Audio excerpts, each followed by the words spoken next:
Good morning. Good morning. Welcome to TSS. Today is a Sunday before the long weekend. Very happy to see faces here.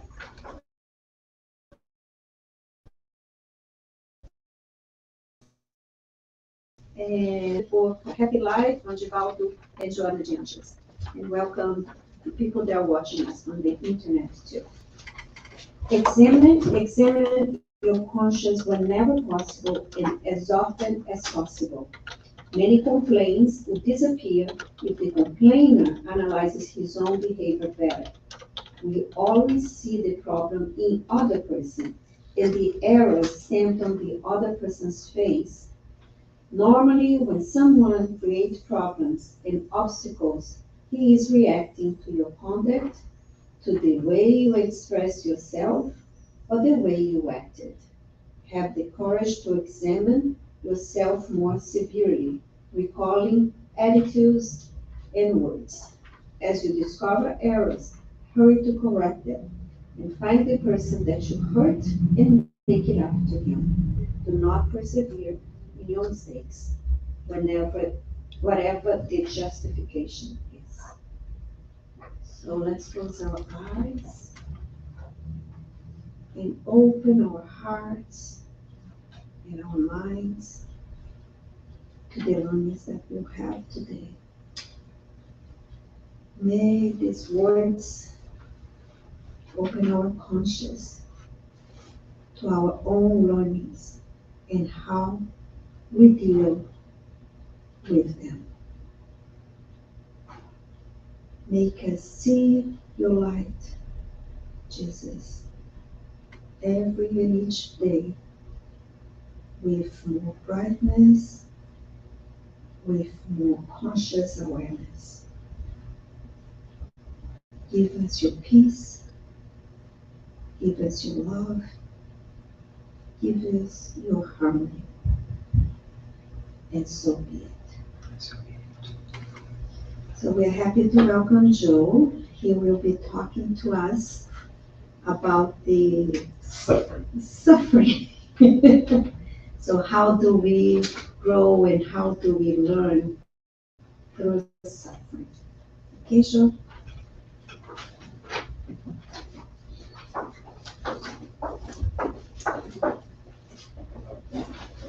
Good morning, everyone. Good morning. Apologize for the hoarse voice, but I got a bit of a cold, typical for this time of the year. So today, as Sandra said, we're going to be talking about suffering, the meaning of suffering, and what do we use suffering for? Is it to learn or to be punished? And I think this is a very fundamental point for us to understand. This the word stewardess. I often read a lot of testimonies about people who don't believe in God, but were once did believe and they stopped believing in God. And often what they explain is that they lost faith because a true, loving, forgiving God would not allow the type of suffering that we experience in this world. Often they have experiences of a relative, a child who has cancer, and they're thinking or they're saying, why would God punish this child with such suffering? And actually, eventually even make them die soon, early in their lives. We often hear that nothing takes place without God's consent. So is God consenting to this? How could he justify people who do horrific crimes? How does he justify a God when we have so many wars, so much injustice in this world? Where is God?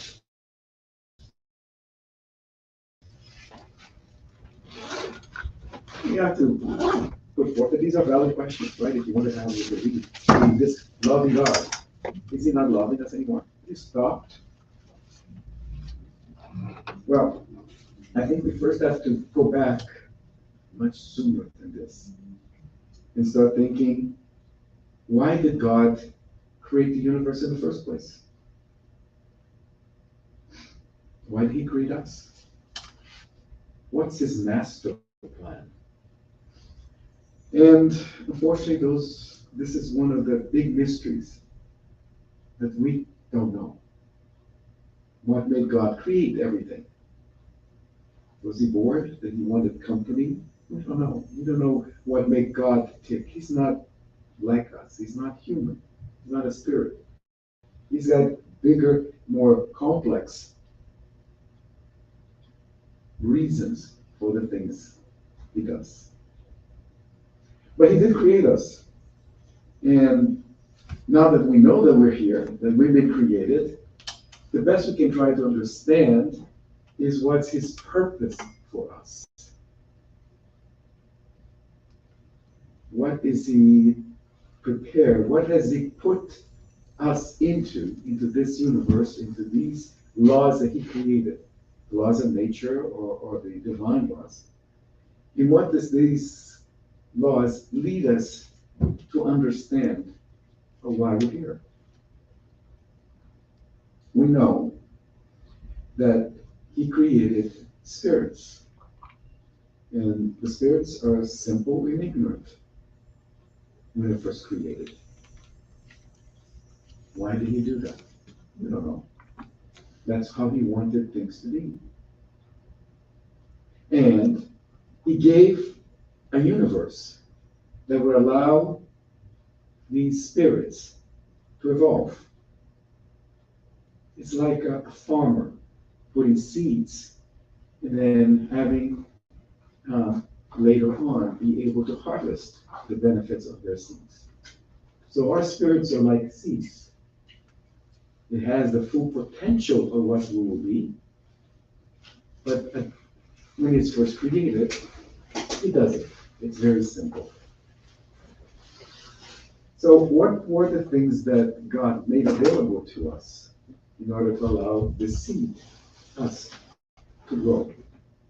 Well, first it created a physical world, a universe, that will allow us to become incarnated, that we will come to this world, to this universe, in order to begin our long journey through progress. How far will we go in this journey? To almost near perfection. As we know, some of the spirits that have started before us have already gotten to that point. But he couldn't create us once in terms of reincarnation, have one incarnation, and expect that we will achieve this level of evolution through one incarnation, even if it would take thousands and thousands of years. Because we'll still be contained into that world that we were born into. When I say the world, is not just the physical world, but the families, the people, and so forth. And we certainly limit the number of spirits that can be around, incarnated at the same time in this single planet. So the method by which he gave us to evolve was reincarnation. Without it, we can't explain the things I'm going to be talking about. It's reincarnation through the spiritist vision, based on what we have received from the spirits. And it's a bit different than people might have learned in other kinds of religions when they talk about reincarnation. So in spiritism, the spirits can be vested into a body, a physical body, as an embryo, and then evolve. And through their lives, they will learn, they will evolve, and they will suffer along the way as well. And that's the theme of this lecture. Why the suffering? Why is suffer is inserted into that equation? Well, first, this idea that we're continuously progressing as spirits. And then when we reincarnate, we continue continue where we stopped in the last life in terms of our level of evolution is fundamentally the law of progress that we have as one of the divine laws, and we've had many, many lectures to describe it. And the law of progress, when he talks about the spirits, because the law of progress is bigger than just the progress of the spirits. When we talk about the law of progress, when it pertains to us, the spirits, what we progress is been described many times as a beautiful bird that has two wings. One wing being the morals, and the other one being the intellectual wings. And like any bird, we cannot have one wing much bigger than the other. They have to grow as much as possible in synchrony. So we're going to talk more about this evolution of those two different ways. So this is how we understand the basic process works from what Kardec was able to put into the Book of Spirits, what we collected from messages we received, is that we created simple, ignorant, and through maybe thousands of periods that we're incarnated, we're getting a little bit better. It still doesn't explain why God created these incarnations to have suffering. And if we look at it, we know there's a lot of suffering that takes place. So the question that follows, and I brought this up in the beginning, is people might think, well, is God really all loving? If everything in this world, in this universe, is His creation, is God evil? God allows, He created the circumstances for evil to exist. So is He not responsible for that? And how can you kind of reconcile this vision of a loving God with one that allows so much suffering and pain to take place? If you're a father, like we often describe God, and we have our children, we don't want them to suffer. We do everything possible to avoid suffering. But still, what do we see? What have we seen through all of the evolution of civilization? We see diseases, right? We see natural disasters. And these two are also described as one of the divine laws called the law of destruction. So God created a universe that by definition, by law, it has to go through destruction in order to move forward. But couldn't there be a better way? Couldn't God have figured out something better that would not involve the law of destruction? Well, I don't know the answer to that. I presume that there is a reason for doing that, in which we don't know. But what we do know is that He has created this way, that we do have to deal with destruction and all of the suffering that this happens. And a lot of the evil that happens as well in the world through the action of immature or primitive spirits that still share this planet with us is also something that God contemplated when He gave us what? Free will. Fundamentally, the notion of free will is only really relevant to living organisms. Imagine, we all know that there was this thing called the Big Bang 13 billion years ago, right? And for most of that time, as far as we are concerned, everything that was taking place was mathematically predicted by the interaction of matter and energy. Right? If we could get all of the original, the initial state before the Big Bang, we could eventually write mathematical equations that would say, this is why this constellation exists, this is why this planet exists. It's all being done within the certainty of the laws of physics. Now, we do know that if you study quantum physics, that there is a level of uncertainty at that level, but it's a big picture, right? The universe was just growing, expanding, creating its celestial bodies without any intervention and without any unexpected results. Everything was according to the plan. God created the initial state. The initial state was extremely high energy. It just kind of took off. And for billions of years, it was just prepping the ground for us spirits to somewhere populate these planets. The first thing that changed that created something that was not certain, was the notion of free will. And this only happens in higher level organisms, right? So if organisms are now able to make a decision because they have to kill another organism to survive, that organism that was killed would not have been killed if the first one had not made that decision. So it was not predictable that that particular event would happen.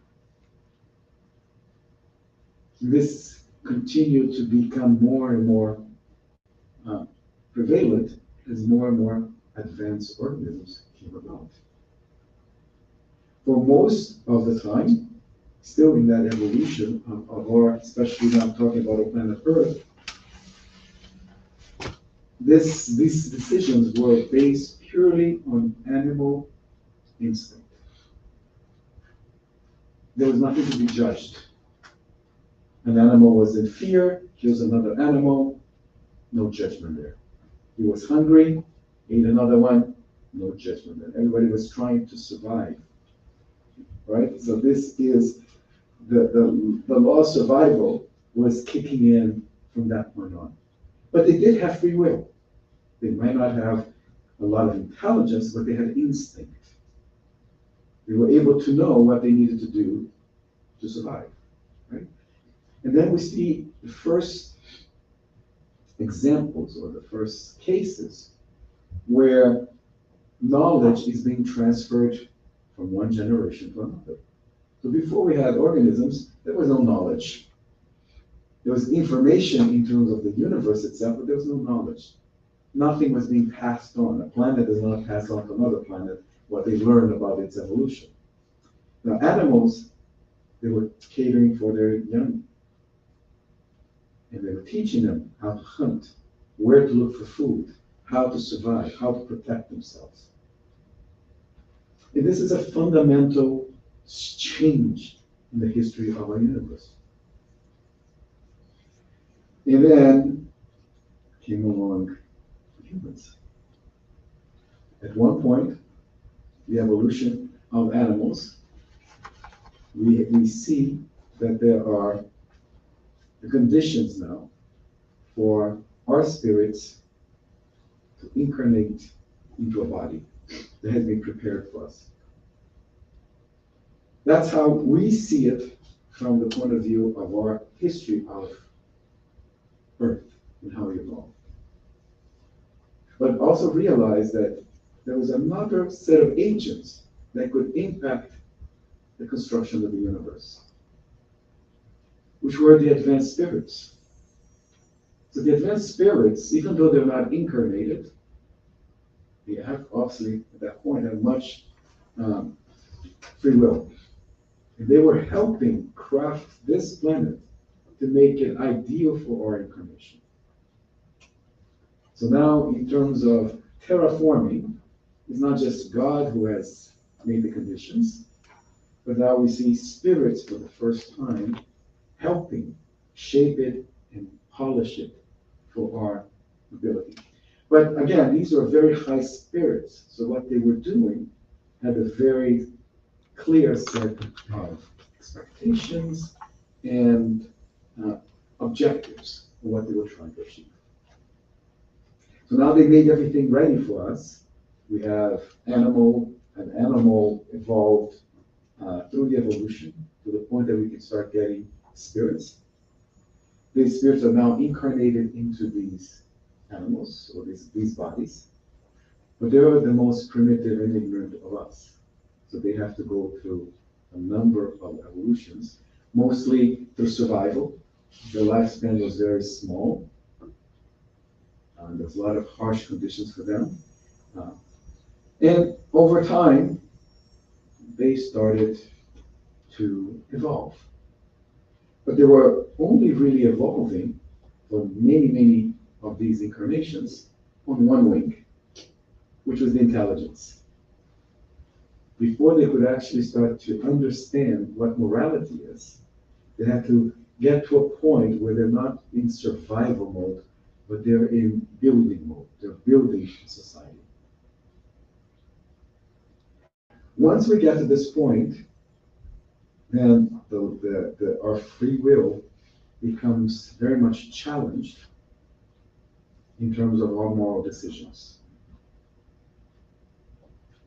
It is also important to understand that another thing that was very important for us even to get to this point was that we were given enough intelligence to acquire knowledge and starting passing knowledge from one generation to another.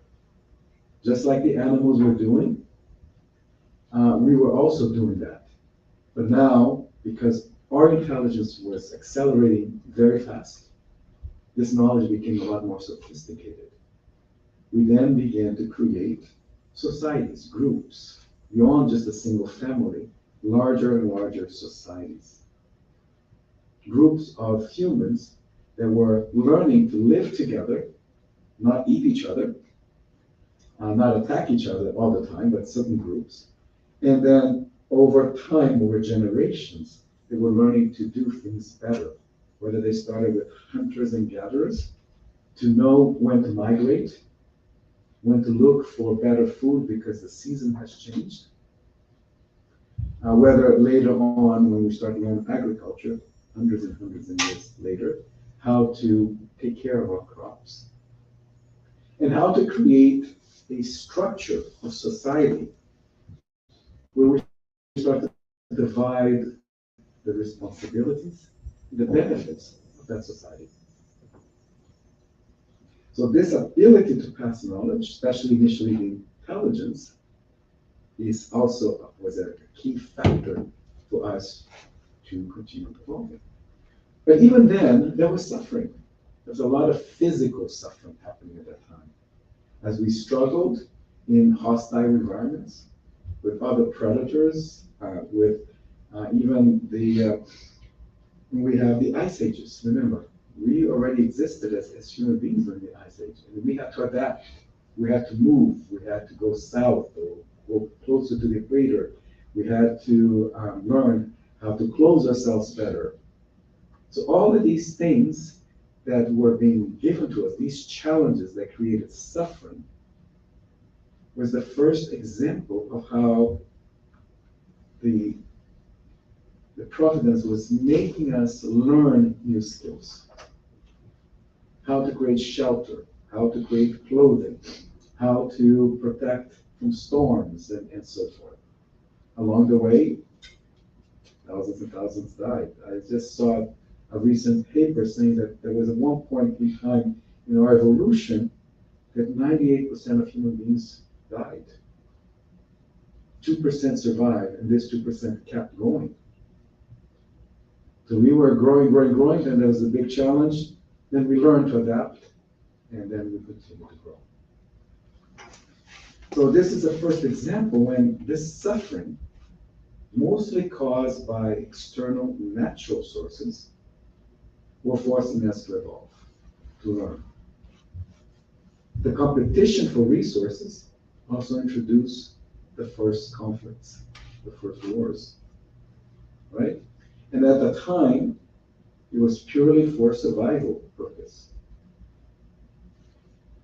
We were reacting, we were attacking because we needed to go to a different place. We were migrating, we were coming into conflict with other groups of humans. And this was causing us to have wars. The very first wars came up. So you see that a couple of things start to kick in here, right? First of all, the ability for us to pass knowledge to survive. And the fact is that the spirits that are incarnating through this evolution are not as simple and ignorant as they were when we first started this journey. We were just basically primitive animals with a human spirit.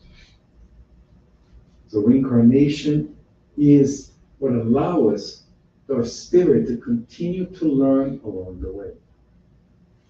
But it was not long before the notion of morality starts to come in, right?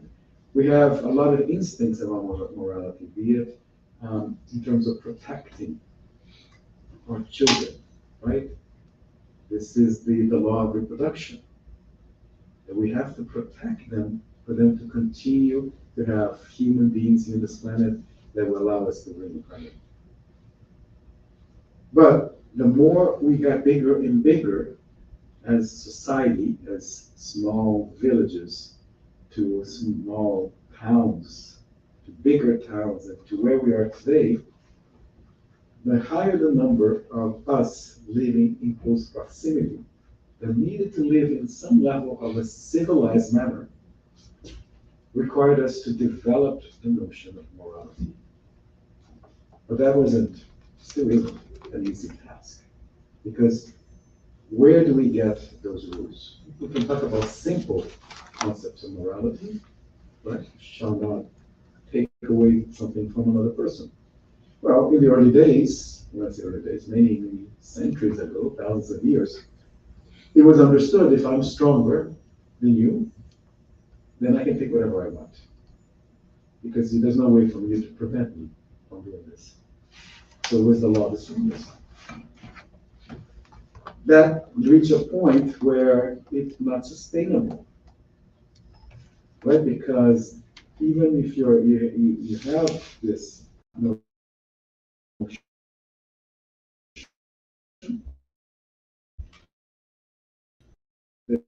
that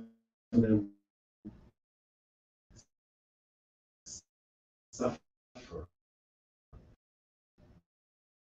to come into conflict, not only intellectually, but from a morality point of view.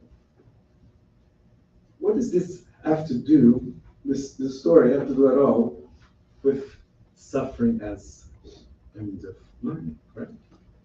Well, because God wants us to evolve both our wings, the intellectual and the moral. Notice there isn't a third wing for the strength, right? Because, why is that? Yes, why don't we have a wing to be powerful, to be strong? Because these are physical characteristics. Strength, size, has to do with our physical body, not with our spirit. When you die and your spirit disincarnate, it doesn't take with it the body that you had, the strength that you had. Even before we die, our age takes away a lot of that. So strength, power, they are transitory characteristics. So it can't be the end game. The end game is everything we learn from an intellectual perspective and all of the morality that we take into our soul. So now we'll come to one of the most important laws as well, which is the law of justice, law of charity. And within that law, there is the principle of action and reaction. Excuse me. So what is justice? Justice is that we all receive what we deserve. And everybody has the same rules to receive the same things if they deserve the same things. Well, the does not apply just to good things. It's not like only for gifts and presents and rewards, right? It also implies for all of the bad things that we do. We deserve something else. In traditional religions, we often find where they don't have this notion of necessarily reincarnation. If you sin in this life, you'll be punished in the afterlife. And in some notions, we have the idea of a hell where there is eternal suffering for the spirit. And this is one of the things that Kardec goes in great details, not only in the book of spirits, but also in other writings that we have, is that notion is completely illogical. Even based on his beliefs that he had before he was exposed to Spiritism, or he created Spiritism. Why is that? Because all of them talk about this life and eternity. Well, this life, I don't know, 60, 70 years, is not even a blink in the eternity. How could somebody be thrown into eternal damnation, eternal suffering for something that is quicker than a blink in the overall existence that you have? And then some people get lucky and they pass the minimum threshold, and now they have bliss for all of that remaining time. It doesn't seem to be consistent with the law of justice. This is not justice. Especially if we add on top of that not all of us are born in the same state, with the same advantages, the same privileges. So it would mean that God had created a number of groups of human beings, some of which were already damned to be damned. They never had a chance. So how is that love? How is that justice? So in Spiritism, we have no such notion of a hell. We have no such notion of eternal damnation or eternal suffering. So what do we have? And where does suffering come into place? Okay. So imagine, let's forget the past. You're now to be reincarnated. There's an embryo that's been created for you to be born into that. At that point, you're already an old spirit. You've had many lives before. Otherwise, you wouldn't be incarnated now. And during those lives, you learned a lot of things. It doesn't mean that you will remember all of those things as soon as you're reborn into a baby, but you'll be able to capture and build on that as you grow. But you also carry a lot of baggage. What is that baggage? Well, if we take the notion of we have made mistakes in the past, we have failed the divine laws in any aspect. We have sinned, as often is described. But we never really did anything to redeem it in all your past lives. So you've been accumulating this debt, this moral debt. And in some cultures, what we describe is called karma. But in Spiritism, it's a bit different and a bit simpler. This debt can be paid out in two different ways. One, through redemption, of doing good things to offset the mistakes you made in the past.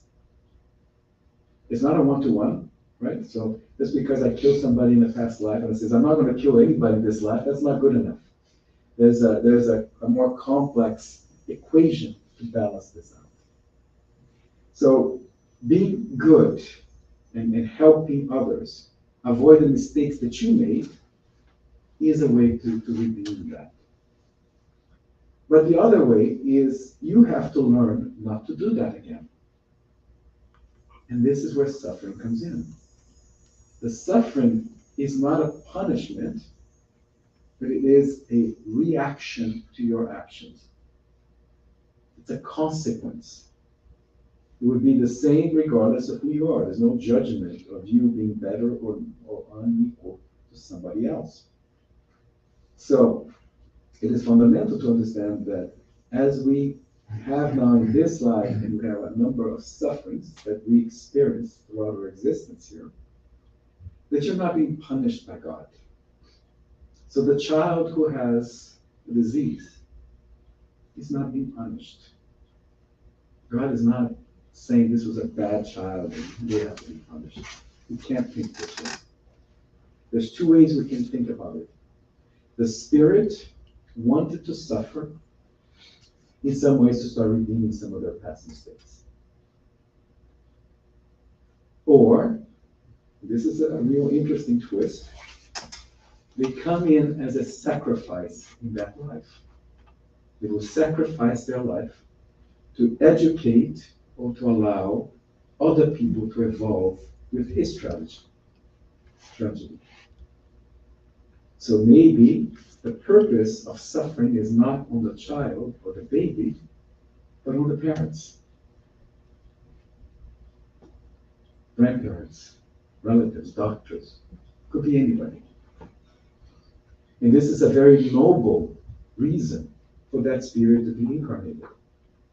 Of course, if you don't believe in reincarnation, then you only see a life destroyed, a life wasted, a life punished. So we create ideas that all of these children become little angels just because they died so young. It's a nice thought, but it doesn't really explain why they were chosen to be angels. And it doesn't really address the suffering that they leave behind them. In Spiritism, we explain this by the need of every spirit involved with that person, that other spirit, to go through their trials and tribulations. It's a trial for them to lose a child. What do we do to deserve that? We don't know.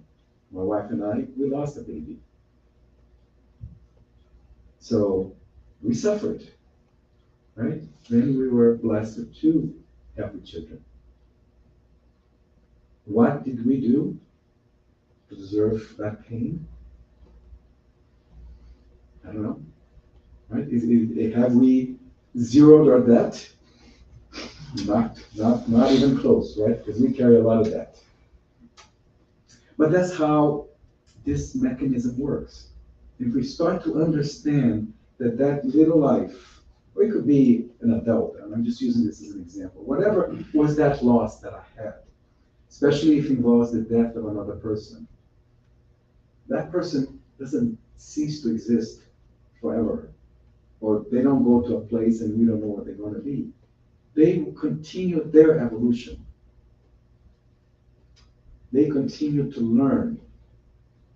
So we have to learn with our suffering. And that's the real hard part.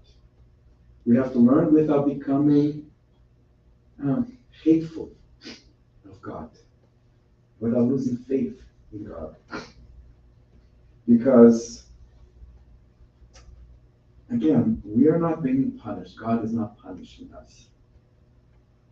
This is how it has been in all of our existence, even though we don't remember. Right?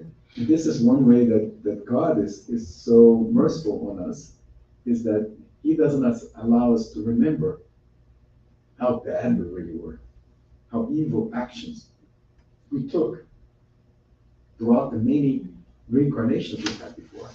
We were no saints. We were bad. Right? And if we knew that, if we could go back and see our lives, because another question, if you're reincarnated, how come you don't remember all the stuff you did, right? But because it would be the most horrific punishment. That would be a punishment on us that God could give us. remember all of these things, and not even knowing the equation, how we would ever redeem this. We would think that our soul was lost forever. But in God's eyes, there is no lost soul. There are souls that are slow, slow in learning. And what happens if you're slow in learning? You stay in school longer, right? And the school is the level that we are. So if I'm suffering now and I'm not learning, what's going to happen? When I reincarnate, I probably want to go through the same suffering. Those who learn the lessons will get new suffering. We never a shortage of sufferings, but we'll get different sufferings. And over time, these becomes a lot easier to tolerate. That's one of the benefits of us evolving into higher spirits. We become lighter, as often our literature describes, because we're shedding all of this weight from our mistakes, from our actions, for our evil doings in the past. So I know it's easy to be up here and says, well, if you're suffering, just accept it. Be good. That's going to be good for you in the future life. It's hard. And it's supposed to be hard. Because if it was easy, it would not have the same effect.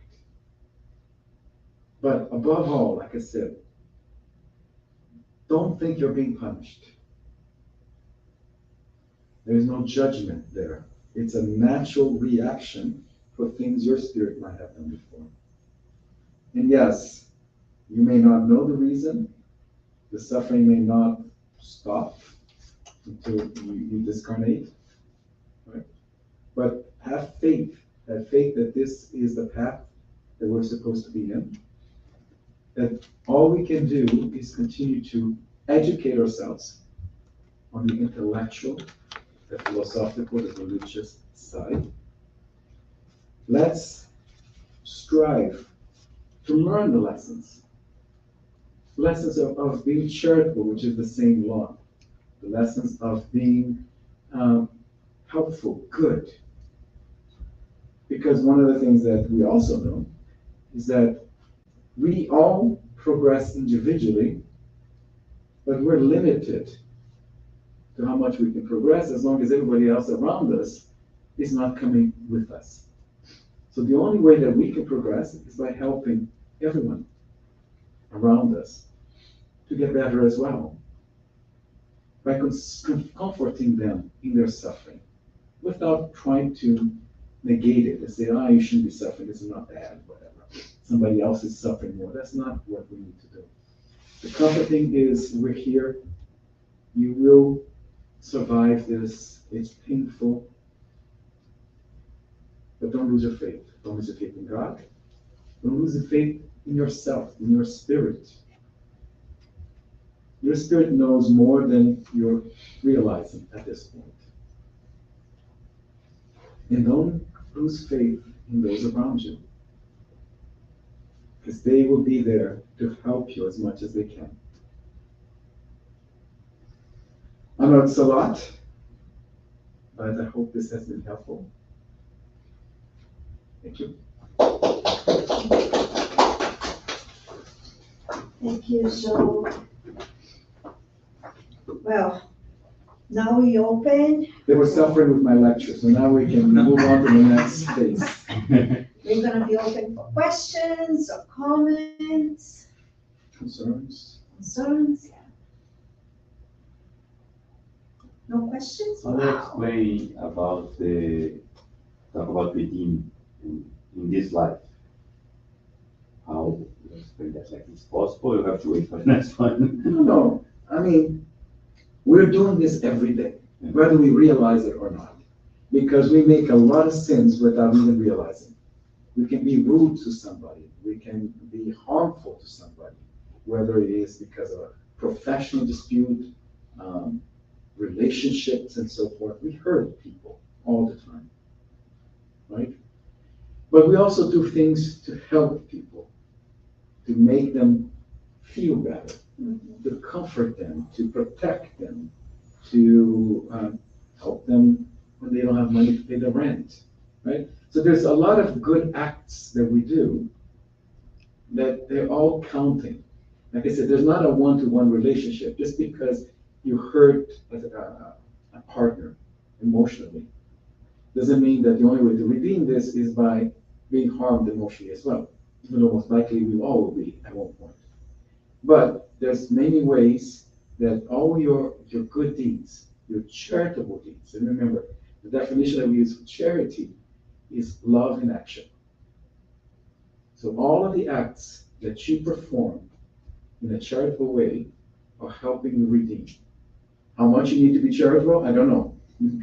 But the more you are, the better it's going to be. But remember that the other part of this lecture is not just about suffering, but is a means of learning. We talk here about morality, what is right, what is wrong, how we should treat each other, how we should treat ourselves. But applying this in the day-to-day is challenging.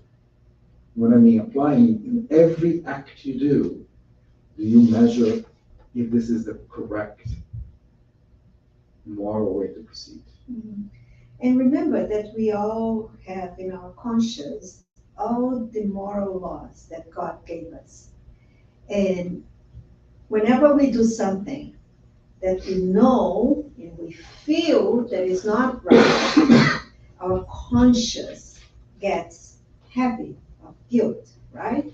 So the only way that guilt that hurts so much, sometimes you do something that when you realize that you did wrong, like you feel guilty, you feel, and that guilt is the suffering. That is the suffering that we feel when we disconnect, because we know that was a wrongdoing.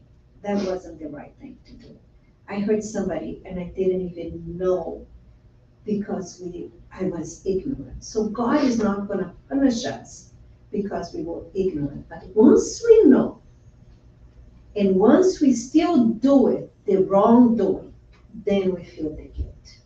And the only way to get rid of this is not doing this again. So that's why we come back, and we ask to come back. And sometimes we ask to come back in a way that suffering is going to ease me of my guilt. So it's going to be. And that's the other way that God doesn't give us the forgetfulness of our wrongdoings from the past lives, because we wouldn't be able to handle. So if I did something wrong for you, Tony, in a past life, and if I know that I killed you, for example, my goodness, every time, and I remember that I did this wrongdoing, I would not even be close to you and to help you or to do any of these things, because I would be embodied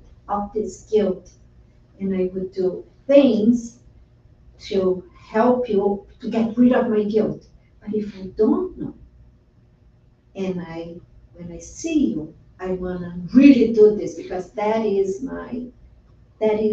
the purpose of this reincarnation, and I do good things to you, and I help you, and I try to be as good as I can, then this is going to help me, and I won't have that guilt anymore, because I was able to do the goodness. I was able to learn how feel good is doing to me. And whenever we do something that is good to somebody else, we feel that, we feel that happiness, that feeling of, I don't even know what the word is. Bliss. It's bliss. That you feel, oh my goodness, it feels good. It feels good. So this is how I see the learning and the suffering. Okay? Thank you very much. Thank you.